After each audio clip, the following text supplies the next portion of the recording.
All right. Hi, good afternoon, everyone. I'm going to give it a few more minutes to let some of our folks kind of jump on. So if anyone who is on already, if you could just in the chat real quick, go ahead and let me know that you can hear me and actually see my screen. Otherwise, I'm just talking to myself.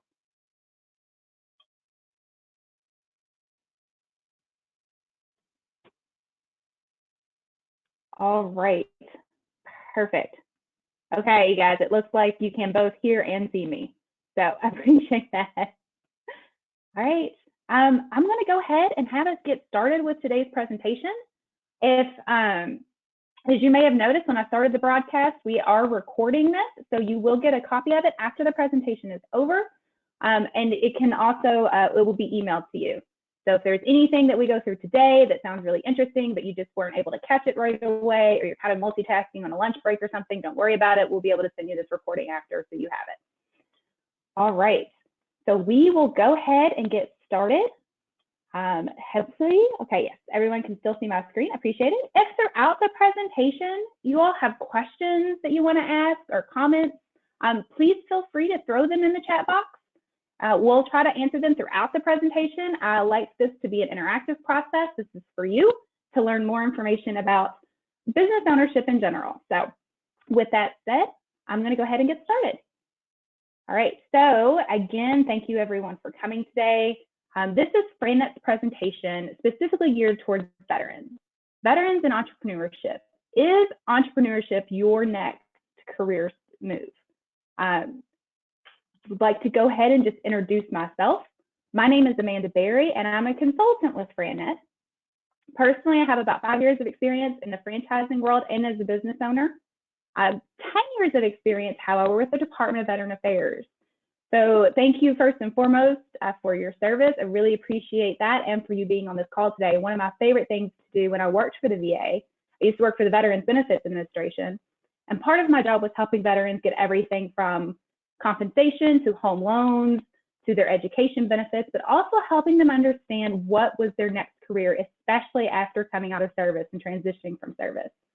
And that's why I'm really excited to speak to you today to help maybe clarify some of those options, especially when it comes to business ownership. Personally, I'm not a veteran myself, but I am a military spouse. My husband was Army for 6 years, so ACR. And of course, I followed him all over the country, his various duty stations, and we continue to be veteran advocates throughout the, even up until today. So thank you again. Thank you for attending, and thank you for your service. All right, so who is FranNet? Hopefully you all know us a little bit by now if you're watching this presentation, or if you've dialed in, or if you're watching as a recording. We are a 30-year-old international franchise consultancy firm. So we help match wannabe entrepreneurs, people looking to get into business, with the right franchise opportunity. It's kind of the eHarmony or the Match.com of the business world is how I describe it. There are over 100 locally based consultants across the United States and Canada. So while I am just your host today, there is someone right in your market or in your city or in your hometown or wherever you're considering business ownership that can help you, especially from a very local market perspective. What fits for one city or town may be completely different for another city or town. So that's why we really are really proud to be part of your local market. And we do have national partnerships with people that are in the small business community that help entrepreneurs, such as SCORE and the Small Business Development Center. We work closely with these partners and experts so that we can have the tools necessary to make sure that everyone succeeds. Starting a business is not easy. It absolutely takes a village, and we're here to help you with that. All right, oh, and here's the best part. If you didn't know already, all of our services, all the education we're gonna go through today, all of the things on our website, all of the assessments and profiles and business modeling we may do with you are 100% free to you, the client. So always like to make sure that we point that out. All right, oh, talked about a little bit about this. What does FranNet do? We match prospective franchisors or franchisees with franchisors. So we take people who are looking for a business, help them decide what type, or even if business ownership is the right fit for them, and then provide options for you to consider. We pre-screen those options to make sure that the franchises we're working with are the highest quality. If you've done a Google search recently of businesses to buy or franchise ownership, you've probably gotten thousands of results, and it's hard to sift through all of those and figure out which ones are good, which ones are not so good. We do that on your behalf, and we present you with those options. We don't personally sell franchises. We just make recommendations after we've spoken to you and understood what your goals are for your future. We also help you decide how to finance that business. So the world of business ownership can be a little overwhelming, and then trying to figure out how to fund that business can also be overwhelming. We help with that as well. We have national relationships across several different platforms to help you with everything from small business loans to maybe some non-traditional funding options.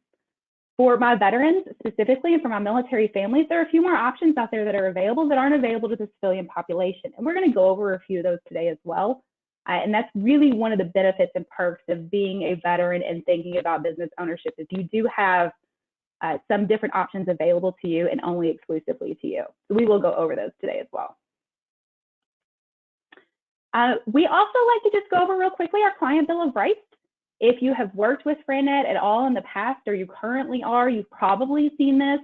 This is just our public declaration of the job that we want to do for you, to make sure that we're very upfront and transparent with our clients and with our partners, so that you know we're trying to do our very best by you and find the best fit for you. So I won't read this entire client bill of rights to you. I just want to point it out, let you know it's there. And hopefully this is not the first time you've seen it if you are working with us. It's certainly part of our process and something we're certainly very proud of as well. Okay, so let's get into our agenda. What are we doing here today? What are the things that we're going to cover and talk about? One, why business ownership? Why did you decide to click on this link, register for this webinar, review this recording? What are you thinking? Why are you thinking about business ownership? We need to talk about that a little bit and how you decide what your why is. It's going to be very important for later planning. Two, we want to know what your options are. How do you go about owning a business? What are the three types? The risks and rewards. Number four, we're going to play a little bit of a game, some myths or facts about business ownership, which is always kind of fun and helps really get you to think about, is this something that is right for me and my family? We will also talk about, we'll also talk about the best option for you. What is going to be the best fit? And then how do you take all that information and actually build a personalized business model? Everything that we do at FranNet is really about education, but it is also about planning, and understanding what business ownership looks like, feels like, how you see yourself operating your business, all of those things. Planning and preparation are key. And as former service members, I'm sure that you can appreciate how much that really does impact your success.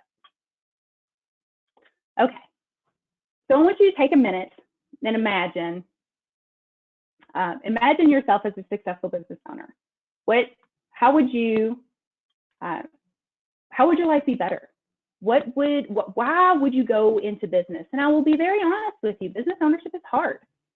It is not necessarily an easy path, but for a lot of people, it's the most rewarding.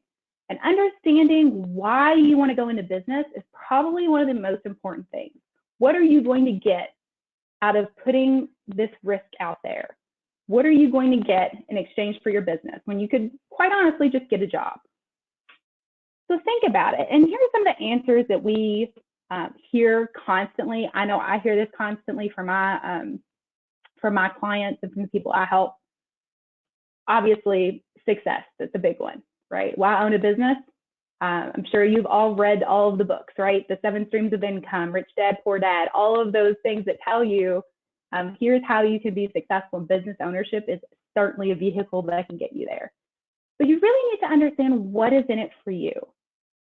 Personally, I came from government. So if you are just now transitioning out of service, if you've been in service for a while, I completely understand that from the working for the federal government side of the house. What was important to me when I decided to look for a business was flexibility.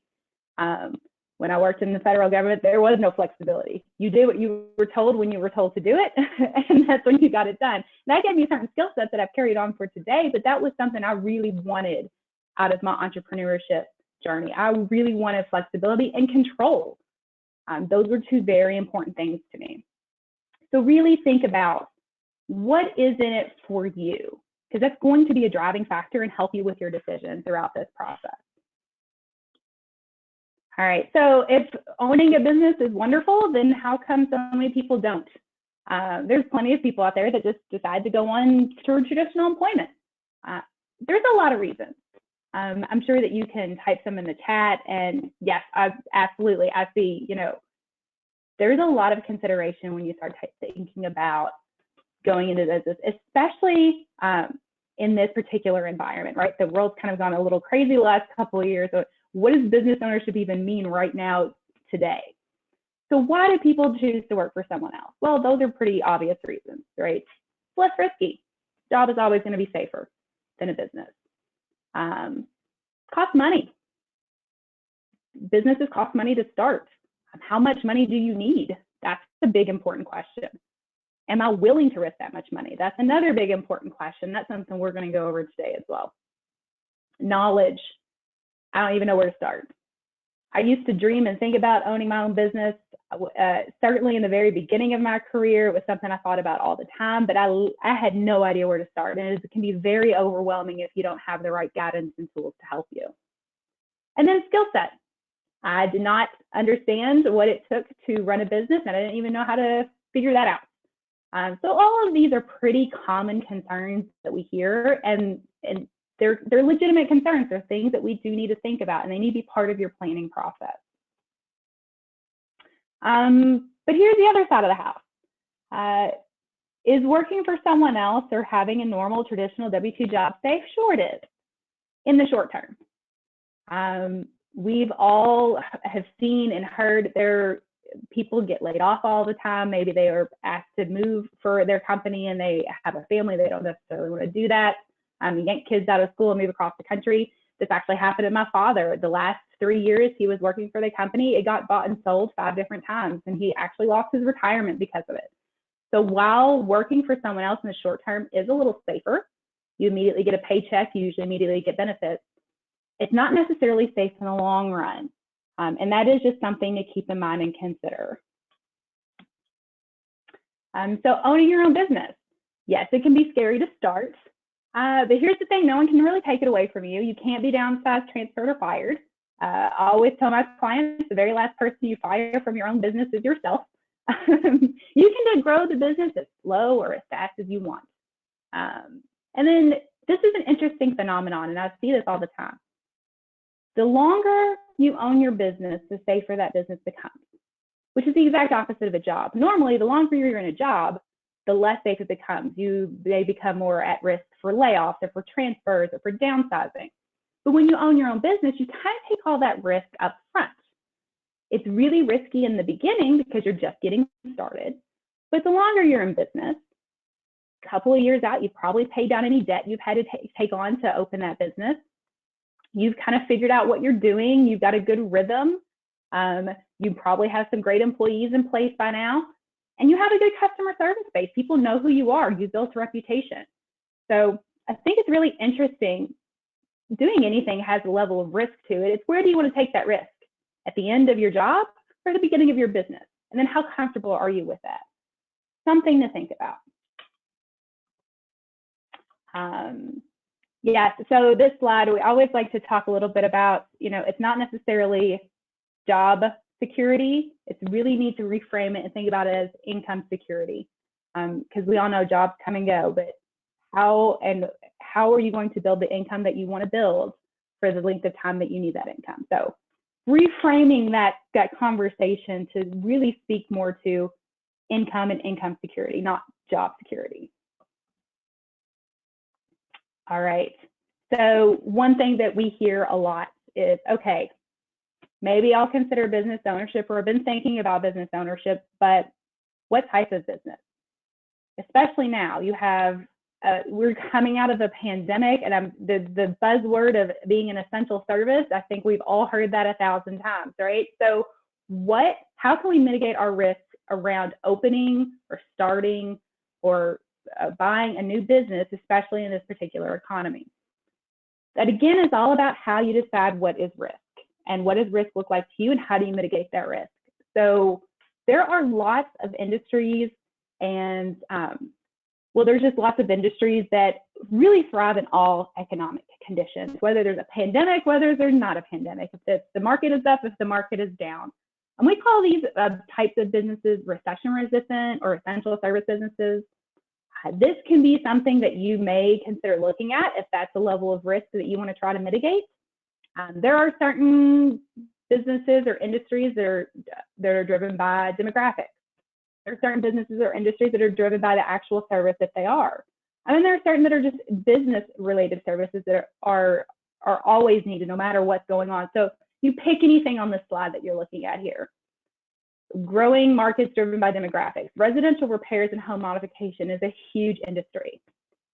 The water heater that busts in your basement does not care if the economy is good or the economy is bad. That homeowner has to get that water heater fixed, right? So these are some examples of some essential services and some things that are really just aren't as impacted by different market up and downs as some other things maybe. So just some types of businesses that may help with some of those risk mitigation factors, especially if it's something that you're concerned with. Again, things to consider. No matter what's happening in the world, cars still need to be maintained. Homeowners still need things fixed. Senior citizens still need care. Essential businesses will always need support. My favorite bullet point on this slide is probably the last one. Children will always need tutoring, even if it's virtual. This cannot be any more true right now. I don't know how many of you personally or know someone who has been forced to homeschool their children over the last couple of years, but I know that we have had, my sister-in-law has had to hire a tutor for her children because no. So there are always things to consider in essential services that are needed.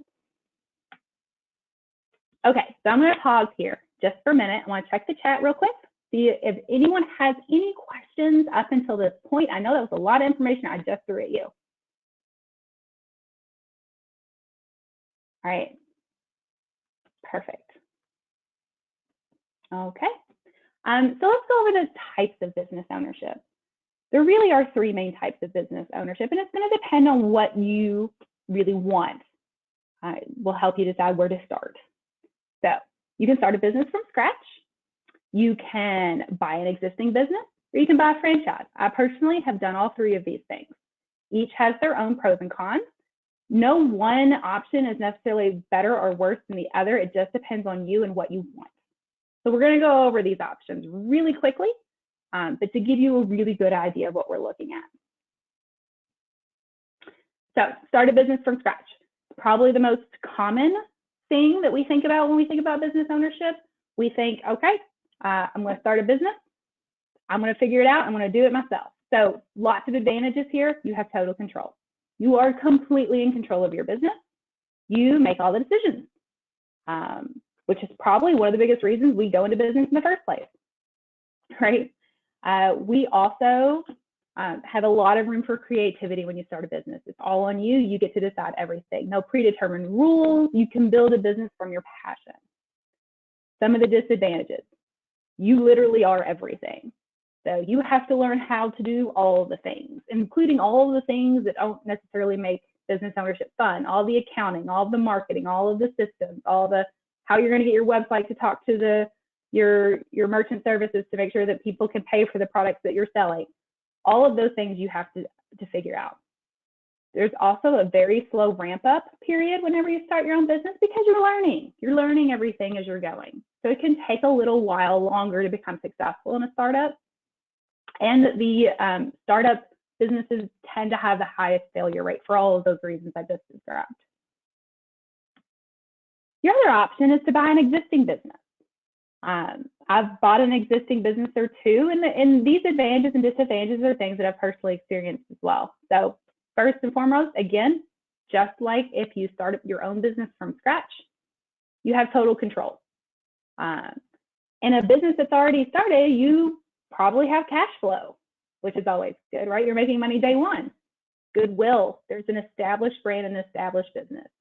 You do get to look at actual financial results. It's very important. If someone is selling their business, they're going to have actual financials that you can review, and that's what banks also like. So if you are getting a loan to purchase this business, it's a little easier to do that when you're buying something that's already existing. The business may come with its own employees. It may already have some systems in place, and the owner may be willing to finance a portion of it. Now, disadvantages. Okay, sometimes it's also cash flow, guys. So there may be a reason we're selling this business, and it might be there's not a lot of cash flow. So also keep that in mind. Just like you can have goodwill, you can also have bad will. Does this company have a good reputation that you're buying and taking over? The third bullet point under disadvantages may be overpriced. That should really be changed. It's always overpriced. I've never met a business whose first asking price was the fairest one. Someone else built this business. It's their baby. You kind of expect it going in, but businesses tend to be overpriced when you're buying an existing one. Hidden seller motives. Why are they selling the business to begin with? You need to know that. And sometimes employees leave. One of the businesses I personally was looking at looks like a great business on paper, loved it, had 4 or 5 employees. It wasn't until I started digging down into the business I realized that all 5 of those employees were somehow, either by blood or by marriage, were related to the previous owner. So you can imagine what would happen the very first time I made a decision they didn't like, right? Might have all quit at the same time. So you have to be really careful about that and about which employees would stay and go, especially if that's a big part of the asking price. And this is going to be your most expensive option. Existing businesses are usually always the most expensive. All right, so that leaves the third one, buy a franchise. I have also done this one. A lot of advantages to buying a franchise. First and foremost, name recognition right off the bat. You have a name recognition and a licensed trademark. There's a caveat here. You might not have name recognition where you currently are at right now, especially if that particular franchise concept isn't in your market yet. That doesn't mean it doesn't have name recognition. It's just they're looking for someone to bring it to that particular area. You have a proven business system. A franchise is a business model that has a proven track record of success, something that people have decided works and they're able to replicate. The proven system. Training and support. This was a really big one for me, especially when considering the type of business I wanted to go into. There's a lot of businesses that, I didn't necessarily have industry experience in. It's not something that I had ever gone to school for. It wasn't something I had ever actually worked in my day-to-day life.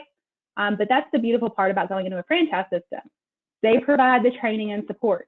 And in fact, that's one of the biggest things you're paying for when you enter a franchise system is that knowledge. Someone else has figured out all the kinks to the system, and now they're going to teach you the best, most efficient way to do it. These actually have the lowest failure rates. Franchises usually cost less, not necessarily sometimes as less as starting something on your own, but nowhere near as expensive as buying an existing business. So they are usually lower cost. And there's more financing options here as well. Banks do like franchises. There's what's called the Small Business Administration lending list, where certain franchises are already SBA approved. So that's always helpful, especially if you're trying to find outside financing to start a franchise. These are a little easier to get financed. A disclosure document. We're actually going to go over this and how important that is. Franchising, one of the things I personally love about franchising is the Federal Trade Commission has created what's called the franchise disclosure document. And that's essentially a government form, 23 items long, usually runs about 160 plus pages, but a franchise has to disclose to you all kinds of information. And it really allows you to do a ton of research into a particular business before you ever decide to purchase anything. We're actually going to go over that a little bit as well. You also get a franchise family. It's really nice to be part of a system, especially if you can think about your military service or your prior military service, being able to call on others in other states, other territories, other units for support. That's kind of what happens in a franchise family. If I own a franchise and I'm having issues or I have a problem I need solved, there are a whole system of people doing the exact same thing that I'm doing that I can call for help or support. And that was really important to me personally whenever I was looking at a business. So just like everything else, though, there are some disadvantages. fewer industry options. Obviously, if you start something from scratch, you can literally create anything you want. Certain industries are not really well suited for franchising, but there are a lot more than you think. We're going to go over those too. Structured operating system. So in some franchises, depends on how structured or unstructured that franchise system is, and that actually can be a personal preference. We can help you navigate, well, which one are you best suited for, a structured operating system or a more flexible operating system. There are territory restrictions. Again, I see this as kind of a pro and a con. So you may be restricted to a certain territory or area, but that also means no one else can come into your territory or area too. So it's more of a neutral, I think. You can only sell their products, that's true. Does McDonald's have the ability to make pizza? Of course they do. Do they sell pizza? No, they do not. They only sell specific things. So that is part of the franchise system. You do have to abide by their rules and their products. And there are ongoing royalty payments. I actually don't see this necessarily as a disadvantage. It's going to depend on what that royalty payment is and what you get for that payment. We're going to talk a little bit more about that as well. Royalty payments in general should only be paid, and you should only be interested in those if you are in fact getting something you need, want, or desire to make your business more successful. We're going to go over that a little bit as well. All right, so our name is FranNet. We specialize in franchising. Even though we went over all of the pros and cons of the 3 different types of business ownership, we're going to spend the rest of the time talking about franchising. 1, it's what I like to talk about. And 2, we're really going to talk about how veterans specifically fit into franchising. And it's a really interesting phenomenon. And I have built an entire career out of helping veterans transition into business ownership. And franchising is probably my favorite vehicle to get veterans there. So we're going to talk a little bit about that as well. So at the end of the day, a franchise is not necessarily a particular industry. I'm sure if I said the word franchise to you, you would think fast food, right? You would think of the McDonald's and the Subways, the KFCs of the world. But that's not what it is. That is a type of franchise, yes, but a franchise at its core is a system. You pay a franchise fee and ongoing royalties for the trademark, product, and support system to get you where you want to go faster than if you could do it on your own. That's really kind of what a franchise at its core is. It's a system in exchange for time. I think this particular slide kind of illustrates it a little better. You have franchise headquarters that have franchise operators, that would be you, that can distribute product to customer much faster than if any one of you try to do it on your own. All right. This slide goes a little bit over the franchise disclosure document that we talked about. This is a ton of information. In fact, we could do a whole hour-long session just on the franchise disclosure document and what it entails. Here's what you need to know that's important for you right now. Every franchise in the existence of franchising has to have a franchise disclosure document. They have to create it, and it has to be updated once a year. And that document is chock full of information that you need to know about that business. It has everything from how long the business has been open, the business experience of the CEO of the company, how many bankruptcies that particular company has ever had or that franchise has ever had, how much it costs to invest in that business. That's an interesting item on the franchise disclosure document. It's one that you definitely want to pay attention to. You can Google franchises all day long and you say, how much does this franchise cost? And you may get a number that says, oh, own this franchise for $20,000. That's not exactly accurate. That's the franchise fee, okay? What this document tells you is what is the franchise fee plus how much is it actually going to cost you to open your doors and run your business for a specific period of time, which is what you really want to know, right? I need to know how much money is it going to take me to start making money, not just the franchise fee. And all of that is laid out in this document. It's a very important document. We use it all the time to make sure that we know exactly what we're getting into when we're looking at a franchise. It'll also have an example of a franchise contract. If you go into a franchise business, you do have to sign a franchise contract. For my veterans, it's probably the second scariest contract you've ever signed. You've already signed the first one, which was the one you signed the day you went into service. So contract probably don't scare you as much as it does the civilian population. However, yes, franchises do have contracts, but those are available for you to view again before you ever decide if that franchise is something that you want to pursue.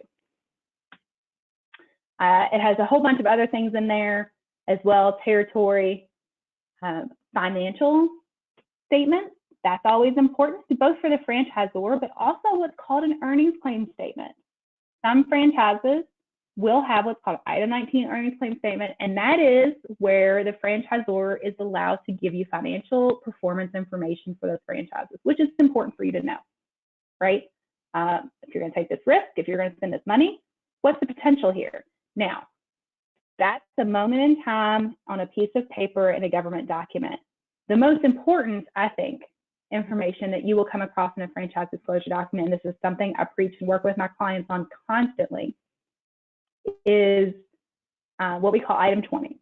And that is a list of all the list and contact information for all current and former franchise owners in that system. And that's an important list to have. Because these people are a wealth of information. We're going to talk a little bit about what's called validation in a minute, that these are people that are actually running these businesses in cities like the ones that you live in, probably in similar stages of life as you, and this is going to really help you decide, hey, is this the right business for me, and help you with that investigation process. So we're going to talk a little bit more about that as well. All right. Lots of information in the franchise disclosure document, and it can be very overwhelming. So just know there are some tips and tools and tricks that we can give you to help you synthesize and understand this information and really break out what's important to you. All right. So as I was saying, that part of the franchise disclosure document that gives you the name and contact information of current and former owners, that's a really important part, because part of our investigation process and part of what you should be doing if you were looking at a franchise business ownership is really validating with those owners and asking, hey, how is it? How much did it really cost you to open and run this business? Do you think you would do this again? Is it successful? Tell me about why you did it, and is it still something, would you do it again? Franchisees will let you know very quickly if it's a good idea or a bad idea, or if they regret it or if they love it. This is never going to be a guarantee of your personal success, but it's a really good indication, and it's a good way to kind of test the waters. So you will get in franchise research, you will get the full gamut. You will get people who are absolutely loving everything and killing it in their business, and you'll get people who absolutely hate it. Your job is to figure out what's the truth, and how does that truth relate to you and to your circumstance, and who are you most like, honestly, at the end of the day. This is the only business model that I know of that allows you to do this level of extensive research and really look at actual past results before you make a decision, which is really helps mitigate a lot of that risk. It's not a guarantee of success, but it is certainly a way to really understand what it takes to run that business, and is it something that you think you would enjoy doing. All right, I'm going to stop again and check the chat real quick, see if you guys have any questions. If you do, by all means, type them into the chat. And if I don't see any, I do not. I'm just going to assume you guys are just soaking in all this information. I'm doing a wonderful job of explaining everything. Perfect. All right. So we're going to play a little game and test your knowledge. If you were like me, when I have to tell you, whenever I first started investigating business ownership and someone told me, hey, have you ever thought about a franchise? I think my exact words were, no, thank you. I don't want to own a Subway. Nothing against Subway, but we've all worked in fast food at some point or other, right? So I don't want to do that, and I don't have $1 million. Was very, very wrong about those two things. So gave away some of the answers already, but we'll play this little game. Is this a myth or a fact? So if you are playing along with me live, throw it in the chat. Love to see what you guys think. All right. Myth or fact? Franchising is only fast food and retail. I kind of gave you guys the answer already. Yes, that is actually a myth. Franchising is a huge, Franchising has a ton, has a ton of industries and a ton of different concepts. So there are over 3,600 different franchise companies alone in the United States, more than 90 industries. It is a huge, wide world of different business ownership options. It is not just fast food and retail, which is what I thought when I first started. Myth or fact? This is actually an interesting question. Franchisees succeed because of the quality of the product. Do you think that's true or not? Yep, not true. Okay.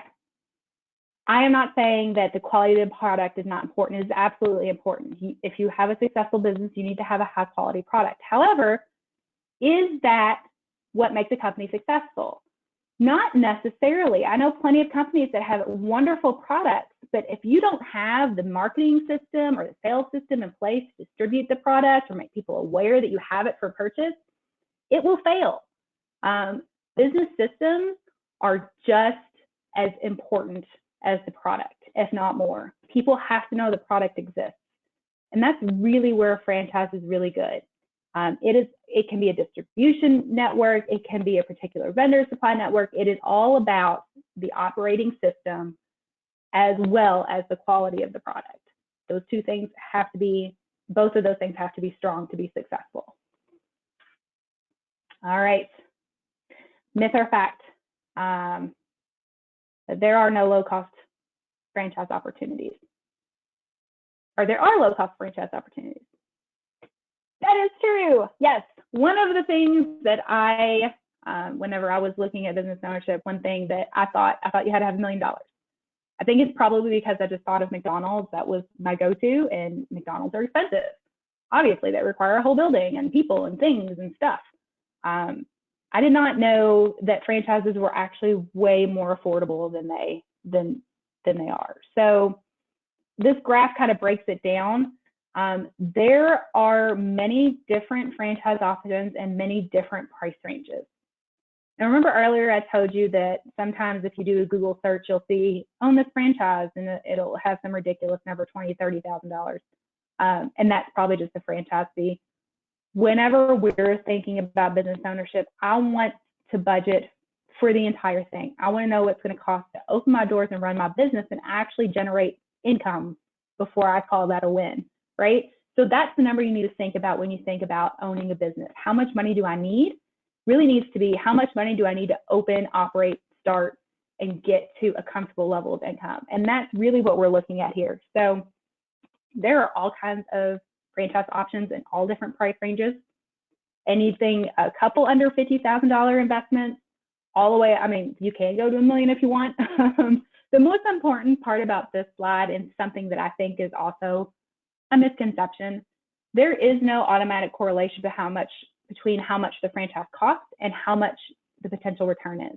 So a lot of people think you have to spend a lot of money to make a lot of money. That is not necessarily true. Industry supply and demand drive profitability, not your initial investment. So something to definitely consider and definitely separate whenever you're thinking about owning a business. All right, so how do you pay for it? I mean, that's still kind of a good chunk of change, right? So how do you go about actually paying for a business of any sort? So there are a lot of different financing options. Personal savings, if you're lucky enough to have a good chunk of change down. And I always tell people, especially if you are looking at financing a business, it's kind of like buying a house. If your credit is high enough, anywhere between 10 to 20% down, you can usually finance the rest. It may also depend on the franchise. That's something to consider when you're looking at businesses and business ownership. Make that part of your model. How are you going to fund your business? Needs to be part of the discussion at the very beginning onset, because that might determine which business that you can afford, want to afford, and are willing to risk. So personal savings, friends, relatives, or family. Some people bring in a partner. Home equity lines of credit have been a very popular way of funding a business recently, just because of the very low interest rates. If you are looking at buying an existing business, sellers may help you with financing. They may finance it themselves, where you have some sort of agreement in place. And then probably one that most people don't know about is there is a way to use your TSP or 401k to purchase a business. It is not a loan. It is not a taxable event. It is a tax-free arrangement. So There's actually a whole class that we do called How to Fund Your Business that goes over this particular method. I've personally used this method. I've used part of my TSP to purchase one of my businesses in conjunction with a loan. And some people just prefer that because then you only owe yourself money. You don't necessarily owe a bank or a third party money. Some people find that more comfortable. It is an awesome program. If you want to know more about that, we can certainly send you the information. Just type in the chat, hey, I want to know more about that. And we also have a whole webinar series regarding funding on our webpage, and we can also send it to you, especially if you're already working with a consultant. It's a very interesting program. It's really great. It's especially fantastic for veterans or for essentially any former government employee to use that TSP. All right. Myth or fact? I think this is the last one. Myth or fact? You don't need industry experience. What do you think? Excellent. It's a fact. This was probably the biggest stumbling block for me personally. And it's also the biggest stumbling block I see for my veterans, especially the ones that have been transitioning out of service after 10, 20, 30 years.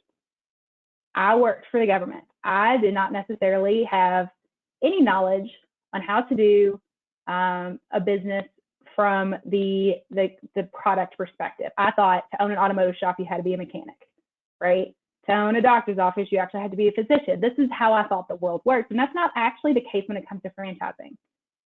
Franchisors want someone who brings other skill sets, business and management skills, people who have people and communication skills. If you're good at managing people, if you're good at leading people, those are the types of things that make successful business owners. A franchisor will train you on how to use their system, right? They'll train you on the business part of it. They'll train you on the actual product part of it. What you need is these other soft skills that honestly veterans are very, very, very uniquely situated to provide, and we'll go over that in a minute. But this was a big stumbling block for me, and when I realized that I did not have to have industry experience, but I could still own a franchise in a variety of different fields, this is a really awesome thing. Again, I came from government. I have a couple of degrees, none of which have anything to do with business. So if you are like me, don't worry, there's hope for you. You can still own a business and be successful, I promise. All right, a franchise is a great fit for you when it's, and here's kind of the big 3 bullets you need to think about. If a franchise can get you to where you want to go, right? If it meets your lifestyle and your financial goals, this might be a good option for you. So of course you have to know what those goals are. If you want to reduce risk, so if the idea of starting something brand new is a little too risky for you, a franchise is a good option. It's a good in-between. And again, it's all about income security, not job security. You can always go out and get another job, right? But income security, protecting that asset, is a big part of my personal planning strategy, and it's a big part of what I do when I work with clients. All right, let's talk real briefly about royalties. This is probably one of the biggest things I hear. Why do I have to pay royalties? Okay, royalties is a percentage. Usually it's a percentage. It may be a flat rate. Usually it's a percentage of your gross monthly income that you pay out of your business towards your franchisor. What you get for those royalties is really the question to ask. Is it a training system? Sometimes I've seen royalty payments will get a call center, so you don't have to personally make or receive calls as part of your business. That's taken care of on your behalf because you paid royalties to that. What's really interesting to know here is that the royalty payments you make, you need to know what are you getting in return for it, and is it something you could do better, cheaper, faster on your own, or is it a really good deal?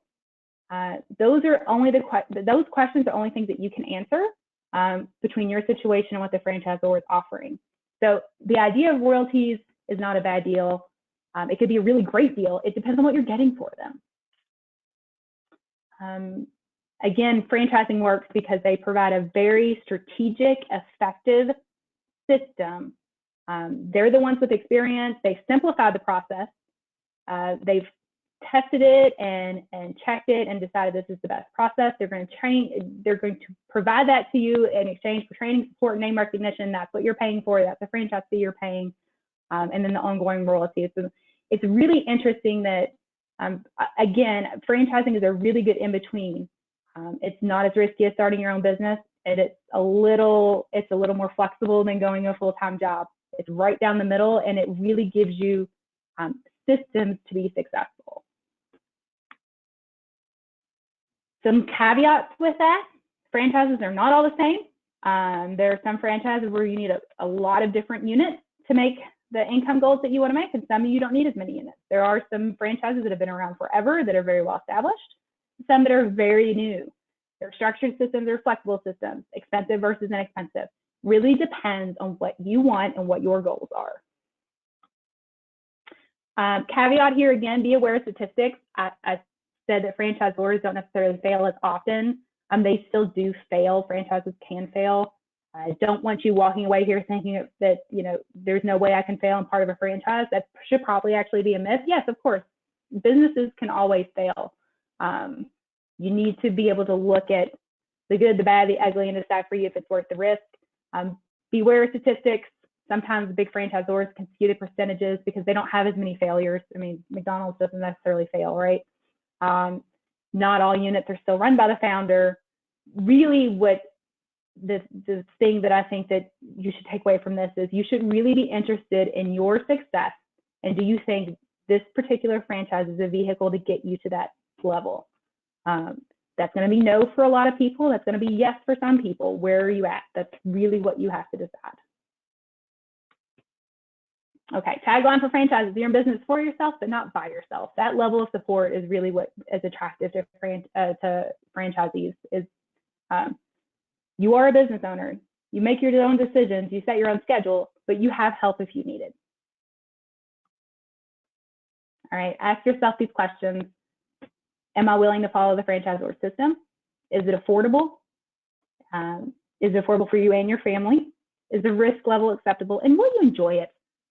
I think that's a big one too. Be strategic about it. Be strategic about building your business plan, but also, is this a field or an industry that you're going to enjoy being a part of, and one that you are proud to tell other people you're in? That can be as equally as important. So what is in it for you?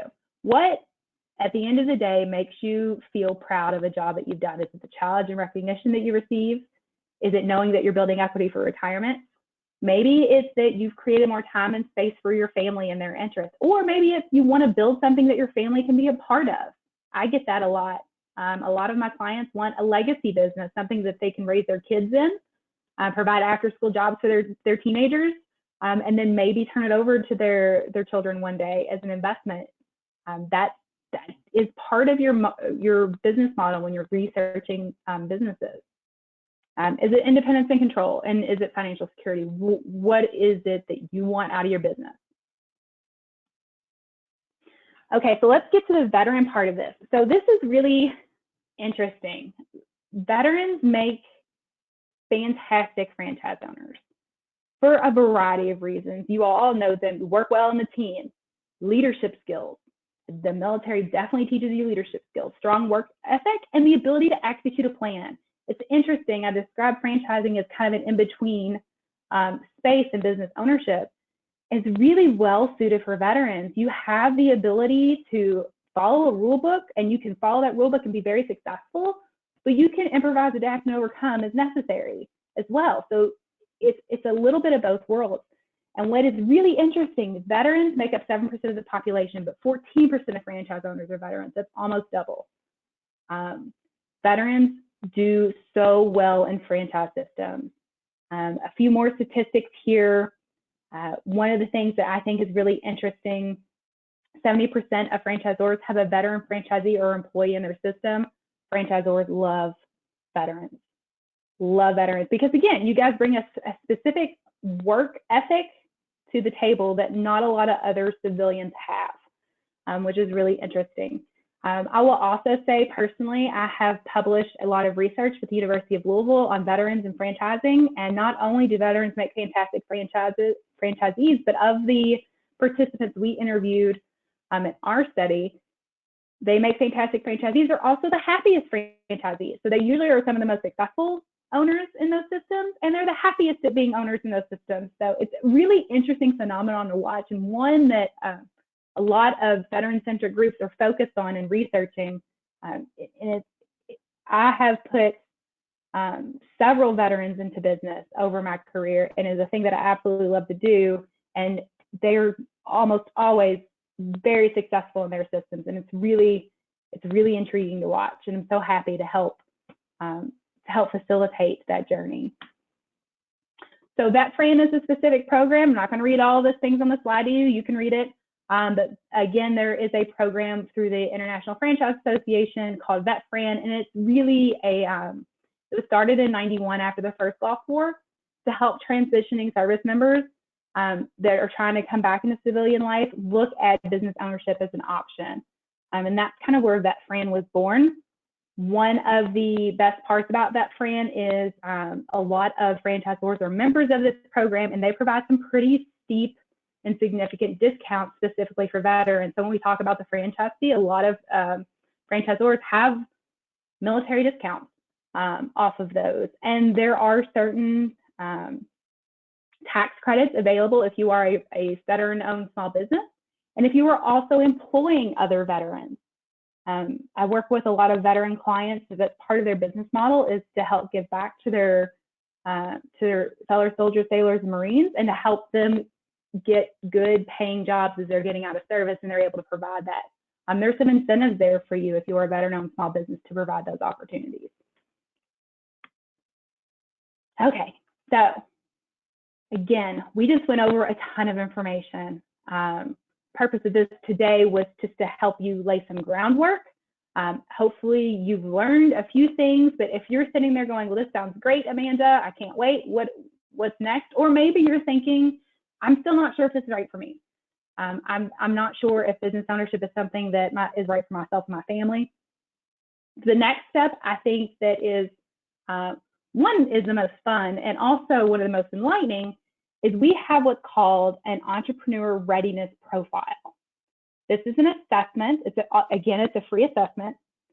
You take it online, and it helps you decide what your individual values are, what your motives are, and what are your core competencies. How ready are you to be an entrepreneur, no matter what type of entrepreneur, whether you're going to start a small business yourself or purchase into a franchise, which one is the better fit for you?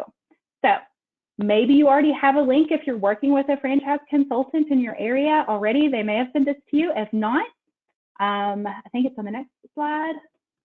Oh, I will tell you how to access that assessment. It's a really, really cool assessment. You take it all at home, in the privacy of your own home. You take it online, you immediately get your results emailed to you.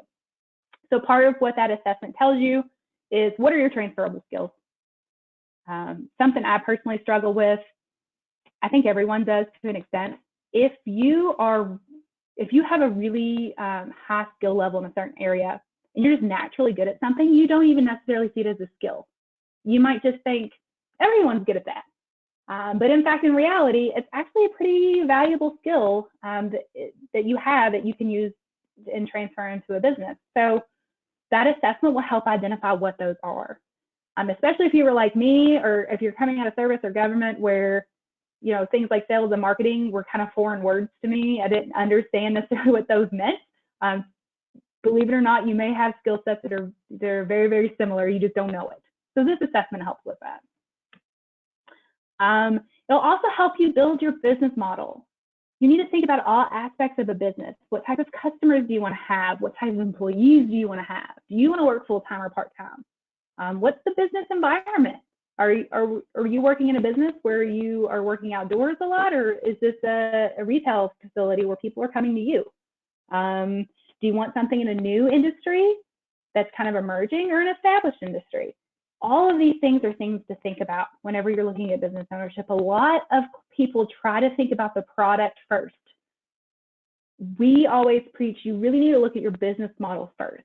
Figure out what you're good at, what you want out of your perfect business, and then see if anything fits. It's much easier to do it that way, and then you're only looking at businesses that you know you're going to be successful in. You also need to identify what you want your life to look like.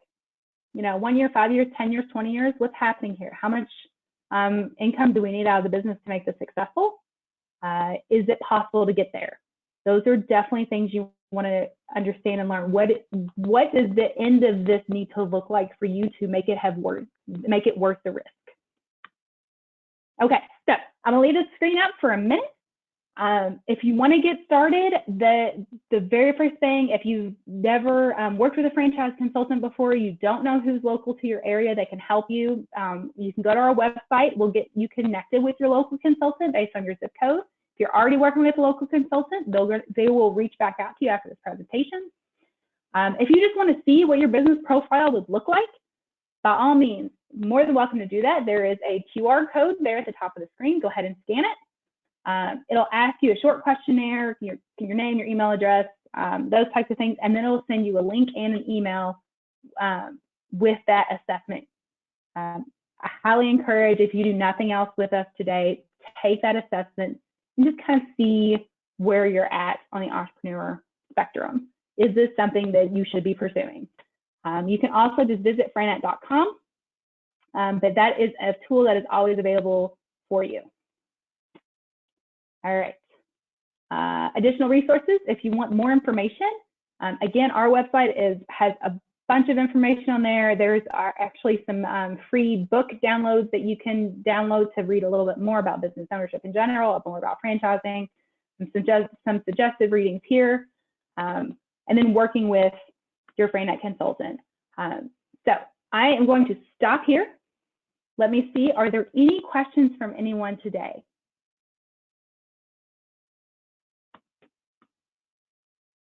All right, wonderful. So again, I really encourage you to take that entrepreneur profile. I think that it is a fantastic tool. Thank you again for your service. It is a huge passion of mine to help veterans transition into business ownership. I have experienced this where especially my retirees come out of service and that skill set just doesn't translate very well to the corporate world. Often overlooked skill sets. They don't necessarily value your military service as far as being able to transfer that to a corporate job. And business ownership is a really phenomenal way for my veterans to come out of service, coming into something meaningful, purposeful that gets them to where they want to go, and honestly celebrates the skill set that they've learned and uses it in a unique way. So it is my honor and privilege to be here with you all today to provide this information. Hopefully you found it helpful. I really, truly appreciate it. So again, FranNet.com, our phone number is up there. I'll even go back to, if you want to scan that QR code so we can get you started on your entrepreneur profile. So that is all I have today. I'm going to go ahead and stop the recording and then ask anyone again, if you have any more questions for me, I will be around. Okay? All right. Thank you all so much for participating and joining me today.